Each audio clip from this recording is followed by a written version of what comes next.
Estudiantes, muy buenas noches, muy buenos días. En este momento vamos a presentar la solución a la evaluación simulacro de evaluación final de Física 1. Primera pregunta, responda a las siguientes preguntas de acuerdo con la información correspondiente y justifique su respuesta. El producto de la fuerza por el desplazamiento en la misma dirección representa una magnitud. Vemos que la fuerza es un vector y el desplazamiento es otro vector. Producto de dos vectores, en este caso, da un resultado escalar y la magnitud resultante se mide en julios. Por lo tanto, estamos hablando de una magnitud de energía. En la justificación, entonces, la magnitud es escalar y corresponde a la energía o trabajo, que en este caso, en la definición, corresponde al trabajo de una fuerza constante. A continuación, la parte B dice, una fuerza conservativa es aquella en la cual la fuerza conservativa, observamos que la relación trabajo y energía es totalmente reversible. Esto se representa porque yo puedo a partir del trabajo obtener la energía y viceversa. La justificación, una fuerza conservativa permite revertir la energía cinética en potencial debido a que el sistema se encuentra ausente de la fuerza de fricción. Es una de las características principales de la fuerza conservativa. Segundo, un bloque de 15 kilogramos se pone en movimiento hacia arriba en un plano inclinado con una rapidez inicial de 8 metros por segundo. El bloque llega al reposo después de viajar 3 metros a lo largo del plano, que está inclinado a un ángulo de 30 grados con la horizontal. Para este movimiento determine el cambio de energía cinética del bloque. El cambio de energía cinética del bloque está representado por energía cinética final, K final, menos energía cinética inicial, K inicial. Recordemos que la energía cinética depende de la masa y de la velocidad. Si el bloque llega finalmente a la cima de este plano y no puede subir más porque su velocidad es cero, por tanto, la energía cinética inicial es 0 julios, menos la energía cinética inicial será un medio, 0.5, multiplicado por la masa, 15 kilogramos, multiplicado por la velocidad, 8 metros por segundo elevado al cuadrado. Este resultado me da menos 480 joules. B. El cambio en la energía potencial del sistema del bloque Tierra. El cambio de energía potencial se calcula multiplicando, la energía potencial depende de la masa, la gravedad y la altura. Como me piden el cambio de la energía potencial, entonces yo hago la diferencia entre energía potencial final menos energía potencial inicial. En este caso, la energía potencial final depende de la masa, de la gravedad y la altura final. La energía potencial inicial depende de la masa, la gravedad y la altura inicial. Recordemos que la altura inicial, antes de que el bloque trepe por este plano, pues asumimos que vale 0. Por tal motivo, la energía potencial inicial valdría 0, 0 joules. De tal suerte que reemplazando la masa, 15 kilogramos, multiplicado por la gravedad, 9.81 metros por segundo al cuadrado, y multiplicado por la altura. La altura que hace referencia, el problema es la altura final. La altura final es el cateto opuesto de un triángulo rectángulo, y recordemos en trigonometría, de acuerdo al ángulo de 30 grados y al valor de la hipotenusa, yo puedo obtener multiplicando el cateto opuesto 3 metros por el seno de 30 grados y de esa manera obtengo el cateto opuesto, que es el dato que necesito. Multiplicando la hipotenusa por el seno de 30 grados, menos los 0 joules de energía potencial inicial, eso me daría 220.73 joules. La fuerza de fricción que se ejerce sobre el bloque, supuesta constante, ¿cuál es la coeficiente de fricción cinética? Entonces, como vemos, este sistema no es conservativo porque actúa una fuerza de rozamiento, una fuerza de fricción, y es precisamente esa fuerza de fricción la que hace que el sistema se detenga. Por lo tanto, la energía cinética inicial más la energía potencial inicial más el trabajo que hacen esas otras fuerzas, denominadas fuerzas de fricción, como se dice acá, W trabajo de otras fuerzas, es el trabajo que realiza la fuerza de fricción, es igual a la energía cinética final más la energía potencial final. La energía cinética inicial ya la hemos calculado, la parte anterior es 480 joules, más energía potencial inicial, 0 joules, más el trabajo de otras fuerzas, como la fricción, no sabemos, es igual a la energía cinética final, en este caso 0 joules, más la energía potencial final, que es 220.73 joules. Este término 470 joules pasa a restar y entonces obtenemos que el trabajo que hacen otras fuerzas, es decir, la fricción en este caso, es menos 279.27 joules. Ese trabajo de igual manera lo podemos obtener aplicando la definición de trabajo. El trabajo es igual a multiplicar la fuerza aplicada, en este caso la fuerza de fricción, multiplicado por el desplazamiento, que serían los 3 metros, multiplicado por el coseno del ángulo entre el desplazamiento y la fuerza aplicada. Si observamos la gráfica nuevamente, la fuerza de fricción se opone al movimiento, es decir, mientras la masa trepa al plano, la fricción va al contrario, de tal suerte que el ángulo que forma el desplazamiento 3 metros con la dirección que lleva la fuerza de fricción es de 180 grados. Coseno de 180 grados es menos 1, reemplazando el valor del desplazamiento 3 metros, este menos 1 por 3 metros es menos 3, lo pasamos a dividir, y el resultado de esta división me da 86.42 newton de fuerza de fricción. La fuerza de fricción, principalmente, sabemos que la podemos determinar multiplicando el coeficiente de fricción por la normal. El coeficiente de fricción es el que nos interesa calcular, por tal motivo la normal, que depende de la masa que estamos allí, que tenemos en el plano inclinado, es masa por gravedad por el coseno del ángulo de 30 grados. El término que multiplica pasa a dividir, reemplazo los valores conocidos, fuerza de fricción 86.42 newton, la masa 15 kilogramos, la gravedad 9.81 metros por segundo al cuadrado y el coseno de 30 grados. Resultado de la división da 0,678, el coeficiente de fricción. Recordemos que el coeficiente de fricción no tiene unidades y representa entonces la facilidad o la dificultad que hay en el plano para que el bloque se desplace sobre él. Esa es la característica del coeficiente de fricción cinética. Tercer punto, una bola de acero de 8 kilogramos golpea una pared con rapidez de 10 metros por segundo y un ángulo de 60 grados con la superficie. Rebota con la misma rapidez y ángulo si la bola está en contacto con la pared durante 0,200 segundos, ¿cuál es la fuerza promedio que la pared ejerce sobre la bola?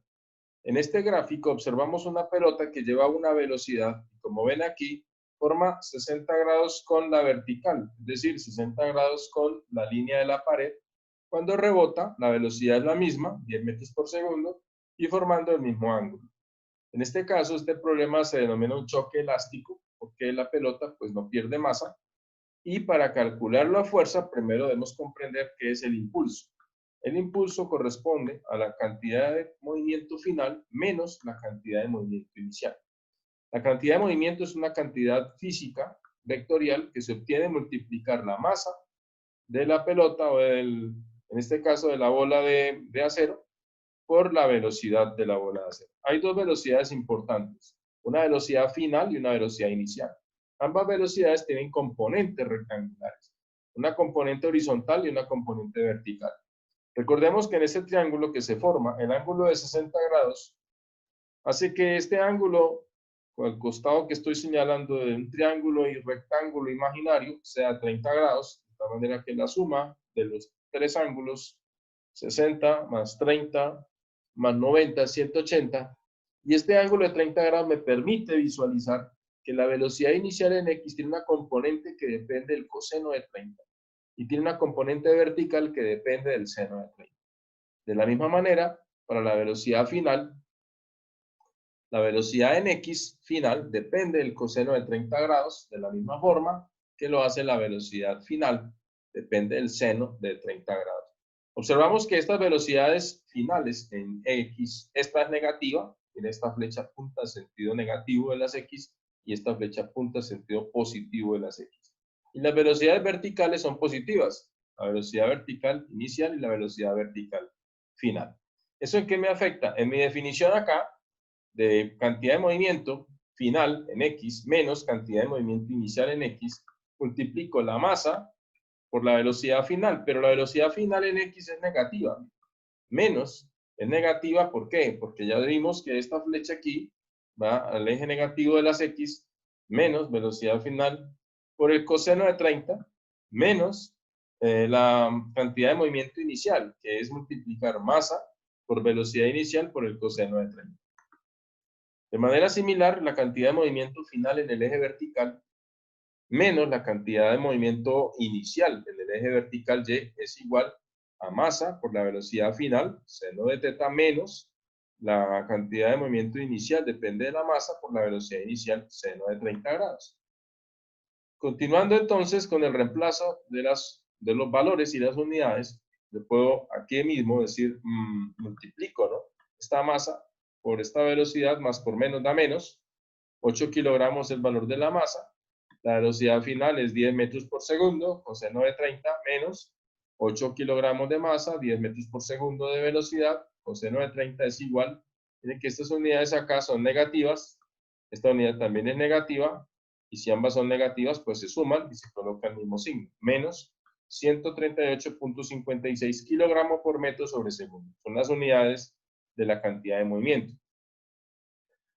De manera similar, la cantidad de movimiento vertical, entonces reemplazamos masa, esta masa que tenemos aquí son 8 kilogramos, multiplicado por la velocidad final, nuevamente 10 metros por segundo, por el seno de 30 grados, menos la masa, o nuevamente 8 kilogramos, velocidad inicial 10 metros por segundo, seno de 30 grados, y esto me da un valor positivo al inicio y negativo al final.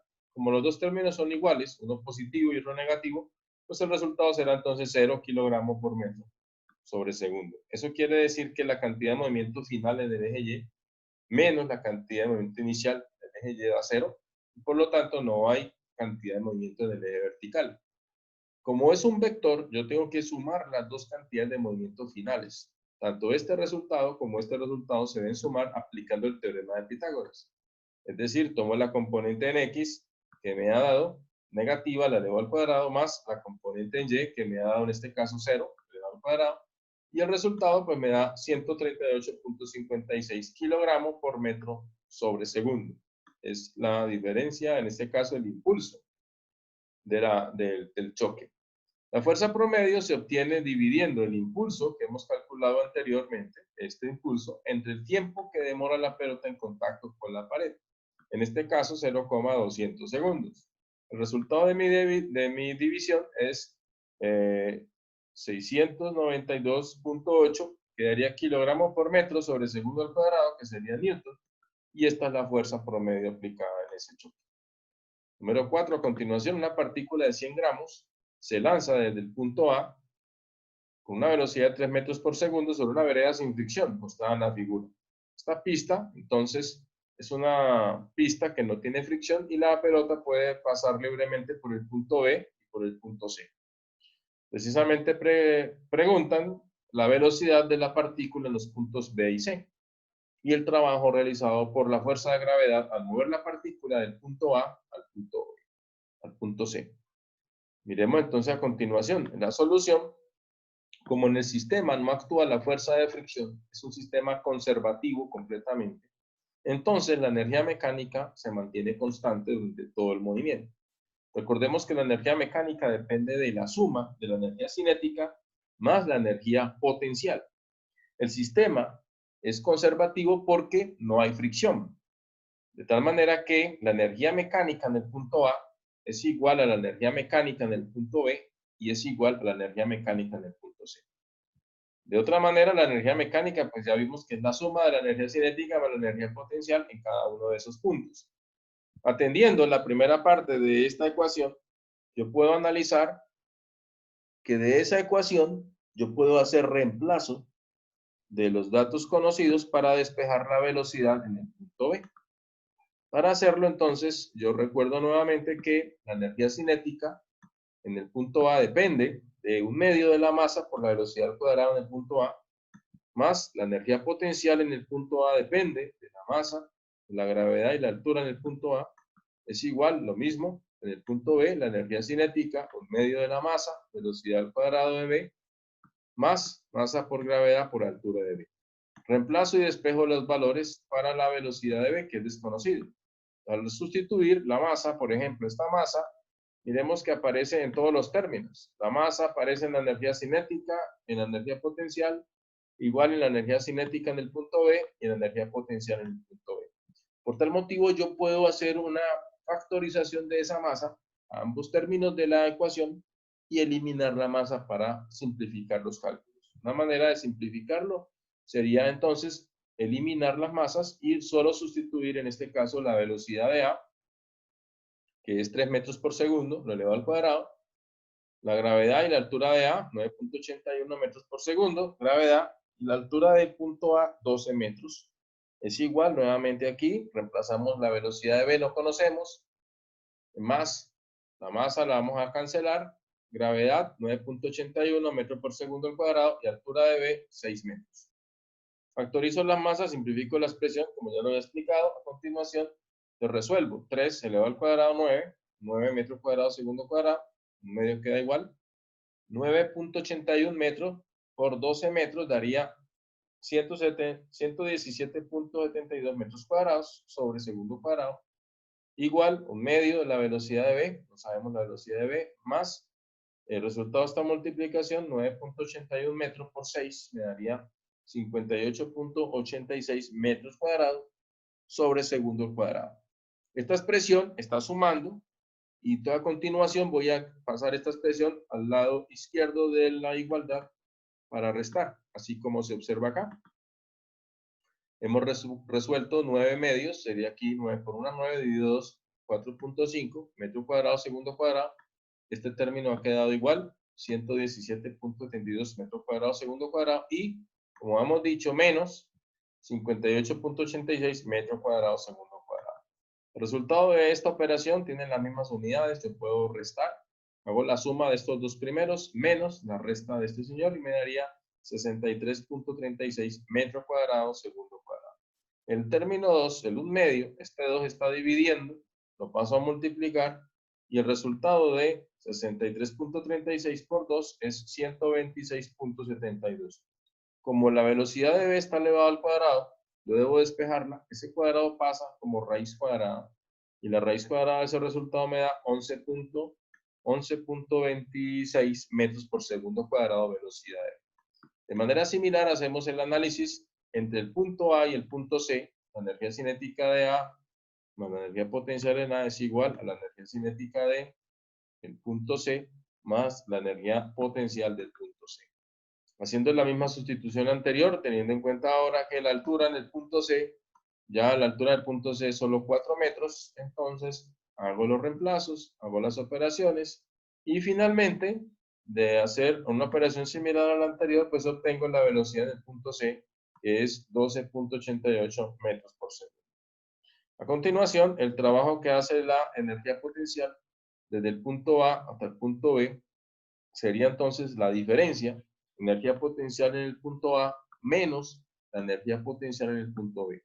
La energía potencial depende de la masa, la gravedad, altura de A, menos masa por gravedad, altura de B, altura del punto C, en este caso sería el punto C, correcto, en el punto C, y adicionalmente, el trabajo que hace entonces, sustituyendo ya el valor de la masa son 100 gramos, debo pasarlo a kilogramo, 0.1 kilogramo. Gravedad 9.81 metros por segundo cuadrado, altura de A 12 metros, menos masa, nuevamente 0.1 kilogramo, gravedad 9.81 y altura de C 4 metros. El resultado de la primera multiplicación de estos tres términos me daría entonces 11.77 joules. Recordemos que el joules es kilogramo por metro sobre segundo cuadrado, son newton por metro son joules. De manera similar, el resultado de esta operación me estaría dando 3,924 joules y finalmente la resta de estos dos resultados me daría 7.848 joules de energía o trabajo que hace la fuerza, la energía potencial gravitacional.